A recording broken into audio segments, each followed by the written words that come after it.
So that's why, if you want this kind of standard of living, morality, go against this. There is no reason why I got to be good, because those people, especially the politician, the Thai politician especially, okay, they are so corrupted, they're, they do everything not right by the book, not right by morality, but they seem to get somewhere in the sense that, oh, they got lots of money, very wealthy, wherever they go, people, respect them, bow to their exterior, bow to their status, not bow to their true self. I'm sorry, okay? Because we adore this line, because we use this false line as the standard of our living. And you understand? That's why the world is just upside down, because we are defying the law of nature on the mental level. On the mental level. How can you let your mind stay up like this all the time? Because according to the law of nature, you see, this is normality. Normality, if you don't put any extra force into it, it will stay still like this, like the pendulum, it just stays still. But the moment that you apply force by jelly into it, it will rattle, it will move away from normality. So no matter whether it's moved up or down, according to the Buddha, it becomes abnormality already. And that is including the worldly happiness. You've got to try to understand this, okay? So the worldly happiness is in fact abnormality. And this worldly happiness doesn't go hand in hand with moral precept. Because nowadays, the way that people can get disgustingly rich, there is no way that they can follow the moral rule. No way. They've got to... You understand what I try to say? Yes. There's no way. I mean, if you go sell drugs, you can get rich so quickly, And then once you're rich, oh, people about you, oh, he's so, so lucky, so good. Good because he's rich, because he's rich. And then backwards, you don't know what kind of occupation, what kind of business they involve in. They could involve in selling human, trafficking, all these kind of, immoral things. But people nowadays adore this worldly happiness that based on wealth, okay? So that's why this world is upside down. That's why all the good people, moral people find it very difficult to work for the capitalists, because a lot of them have no moral, okay? The way that you trying to sell the products, everything, and you wrap it in a very nice word that, oh, this is the competitive market, this is what we have to do, or whatever, So, hang on, come back to this one. So you understand this, right? And let me tell you this as well. The more you let yourself move up the social ladder, okay? Because all these things, apart from this one, it can be permanent. Okay, it's stable and normal. But when you let your mind move up and down all this emotional ladder, the higher you go up, when you lose it, the lower you come down as well. And that's why a lot of famous people like actors, singers, okay, they cannot survive without taking drugs. Because the higher they are, the lower they will come down as well, because they fear. This year they might sell 20 million, record. Wow! So you have the experience of some, emotion that is so high up. And then next year, the following year, you may sell only just 15 million, which is still a lot. But they don't like that taste of 15 millions anymore, because they already have the taste of 20 millions. So this applies to your children, okay? If you let your children have the taste of what they want so young, too young, it is dangerous. Because anything lesser than that they used to have, they don't like it anymore. Okay? They don't like it.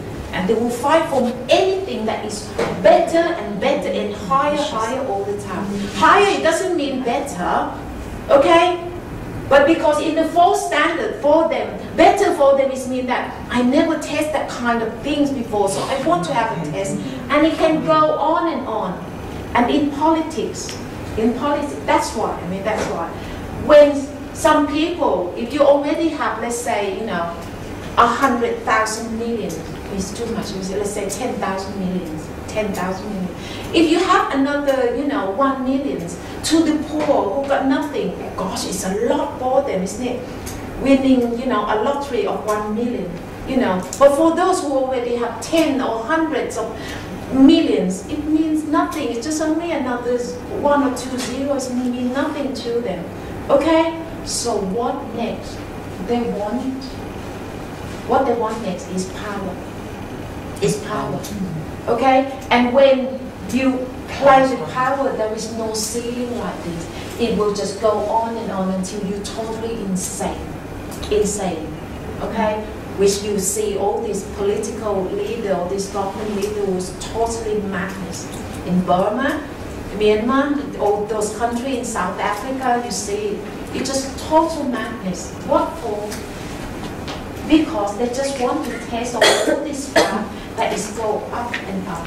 And when you are disappointed, the higher you go up, the lower you come down, and the pain that you will take is one.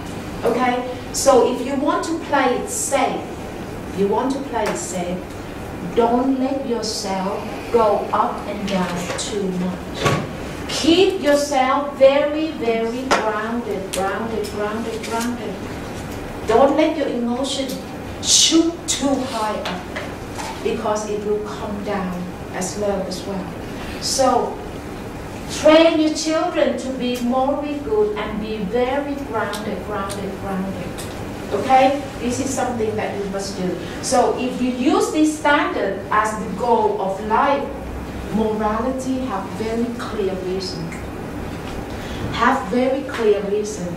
Okay? Why you want to do good? Why you have to be morally good? Because you would have less stress. See? Very simple. If you do all the, right thing by morality, you don't have to scare, the fright, the worry that people might know about you, might catch you out. Okay? You can really sit, still and not become restless. In contrary to those who are morally, who do not act wholesomely, okay? You go try and lie to someone or cheat or steal someone. You cannot sit here in peace.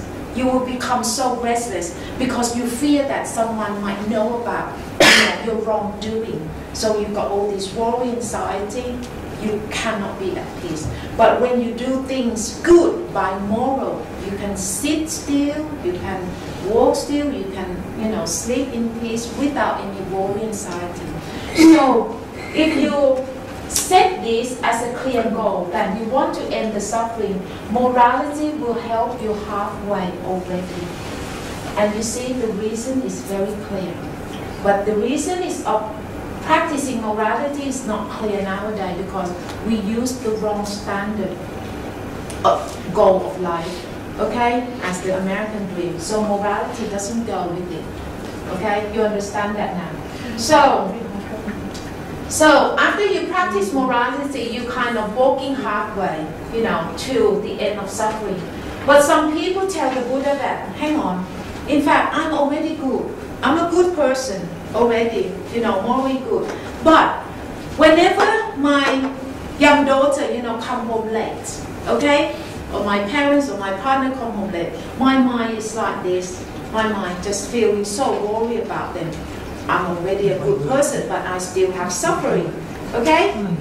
I'm still worried about the bleak future, even though I'm good. I'm still worried that I might have cancer, I might end up in a wheelchair, or I might be trapped in a rubble, okay? after the earthquake or whatever, okay? Even though I'm morally good, okay? So they asked, how can I be, at peace and not suffering very quickly?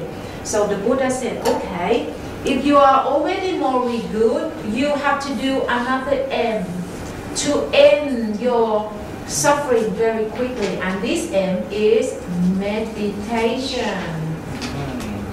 Meditation, or bring your mental self back home. Okay, bring your mental self back home. Vipassana. Okay, so if you do Vipassana, you will kind of run very quickly to the end of suffering. To the end of suffering. So you can see that wisdom, morality, and meditation, especially Vipassana, have weaved into the Eastern way of living, or weave into the culture of all those who believe in Buddhism, who follow the Buddhist tradition. Okay, so the Buddha said that wisdom, morality, and meditation are the direct means which will help you to be happier, to be a happy person. But you see that the way that the Buddha tells us, he doesn't say that you have to be rich, you have to be educated, you've got to have the doctorate degree to be happy. No, no. It simply said that just have the wisdom, know the clear goal of life, and then practice morality, and then practice meditation, or bring your mental self back home. And then you will be a happy person, which is very different to the worldly value. Okay, the worldly value, if you want to be happy, it means that you've got to have wealth, lots of money. How can you have wealth? It means you've got to have higher education, right? Because education is the means to wealth, to get good job, to get good status, to get good money. But you see that it's all worked differently. And now, we are in the midst of this false value. And you know what we are doing to our children? We, as adults, we know how difficult it is, isn't it, to live in this highly competitive society. We know so well, because we are in pain in here. We are so much in pain. And you know what we're doing to our children? We are preparing our children go exactly down the same path as us. Our young children now who are so innocent, son, daughter, you must do well school, go on, do it, learn, go, tuition here and there, do weekend, no play, anything, just do. Because in another 10, 22 years, they'll be exactly like us, screaming with pain,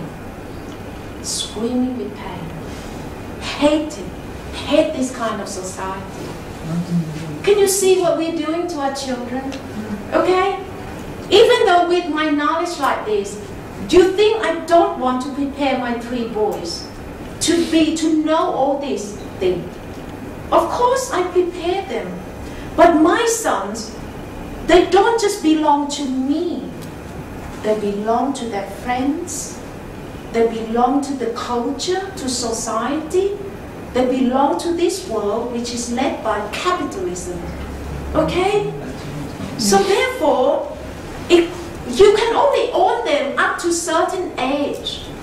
And now, as old as 7 or 8 years old, until they got all these iPhone, iPad, click, all this internet, they belong to the Facebook, to the Twitter, to all this now. And they don't talk to you. You forget the mother.